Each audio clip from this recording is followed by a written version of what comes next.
Investments काफी लोग करते हैं, सो ऑब्वियस सा बात है काफी लोग रिसर्च भी करते ही होंगे। अब रिसर्च करने के लिए सबसे कॉमन तरीका है पास्ट रिटर्न्स को एनालाइज करने का। अब पास्ट रिटर्न्स को एनालाइज करने के लिए तीन बहुत इंपॉर्टेंट मैट्रिक्स है, that is absolute return, CAGR और XIRR.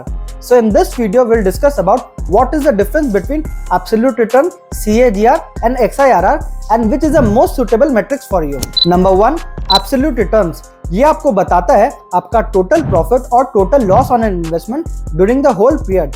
एग्जाम्पल के लिए 2020 में आपने 5 लाख रुपए इन्वेस्ट किया और 2025 में उसका पोर्टफोलियो वैल्यू हो जाता है 8 लाख रुपए, then in this case absolute return होगा 60%। अगर समराइज करें, एब्सोल्यूट रिटर्न आपका टोटल प्रॉफिट या टोटल लॉस को बताता है। Number 2, CAGR. CAGR stands for compounded annual growth rate and कुछ लोग इसको कैगर भी बोलते हैं। ये कैलकुलेट करता है आपका average annualize growth rate between 2 periods as if income grow steadily. Example के लिए 2020 में आपने 5 लाख रुपए इन्वेस्ट किया और 2025 में ये पोर्टफोलियो वैल्यू हो जा रहा है 8 लाख रुपए।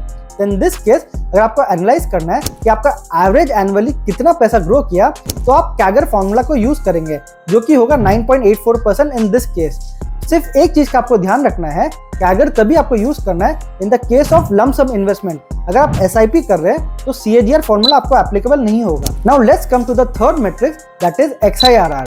XIRR stands for extended internal rate of return. ये आपके अलग अलग इन्वेस्टमेंट्स को एग्रीगेट करके एक फाइनल वैल्यू को बताता है। अगर इसको और सिंप्लीफाई करें तो ये आपके अलग अलग इनफ्लोज और आउटफ्लोज को कंसिडर करता है और आपको बताता है कि आपका पैसा हर साल एवरेज कितना बढ़ा है। और ये बेस्ट है जो इन्वेस्टर SIP, STP और SWP कर रहे हैं। एग्जाम्पल के लिए मानिए कि आप फंड X में 10,000 रुपए का SIP कर रहे हैं, फिर बीच में आप उसमें 50,000 रुपए और इन्वेस्ट करते हैं, फिर आप SIP अमाउंट को 10 से 20,000 रुपए करते हैं, फिर कभी आप उसमें से 25,000 रुपए निकाल देते हैं। तो अगर इस टाइप का केस है जहाँ पे आपका अलग अलग इनफ्लोज है और आउटफ्लोज है, तो आप XIRR फॉर्मूला का यूज करेंगे। अब ये तीनों में आपके लिए सूटेबल सबसे कौन सा है, देन इसका सिंपल आंसर है it all depends upon your investment mode. और अगर ये चीज को समराइज करें, अगर आप लमसम इन्वेस्टमेंट कर रहे हैं फॉर लेस देन 1 ईयर, आप एब्सोल्यूट रिटर्न्स को कंसीडर करें। आप लमसम इन्वेस्टमेंट कर रहे हैं फॉर मल्टीपल ईयर्स, आप CAGR को कंसीडर करें। और अगर आप इन्वेस्टमेंट SIP के थ्रू कर रहे हैं, देन आप XIRR को कंसीडर करें। आई होप आपको ये वीडियो अच्छा लगा होगा और अब आपको डिफरेंस पता चल गया होगा between absolute return, CAGR and XIRR. Thank you.